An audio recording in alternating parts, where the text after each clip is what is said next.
જય દ્વારકાધીશ મિત્રો, આજે આપણે સવારના ઉઠીને નાહી ધોઈને થઈ ગયા છીએ તૈયાર ને તૈયાર થઈને અમે નીકળી ગયા છીએ વેદગામ તરફ. વેદગામ મારા દાદીએ બિહારી હતી કથા બિહારી હતી ને અમે જોતામાં આવો મસ્ત વ્યૂ મારતા પૂછ્યા અહીં બચાવ.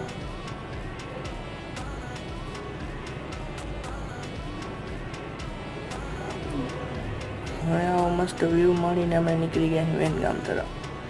આ જો મારો કાકો રમતો હતો હું કહે ફ્રી ફાયર ને તે પછી થઈ ગઈ છે શરૂ પોથી યાત્રા શરૂ થઈ ગઈ છે. તમે જોઈ શકો છો લેડી શરૂ કરી નાખે ગરબા ચાલુ એમના.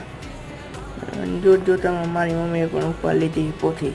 તમે જોઈ જ શકો કેવી મસ્ત લાગે છે પોથી ઉપાડી ને તે પછી હું ને મારો કાકો પહોંચ્યા અહીંયા હું કહે જૂનું શંકર ભગવાનનું મંદિર વિઝિટિંગ કરવા માટે. કેવી મસ્ત હરિયાળી છે, ગામડાની તો વાત જ જુદી છે. જય દ્વારકાધીશ મિત્રોને આજે અમે નીકળી ગયા ઘર તરફ.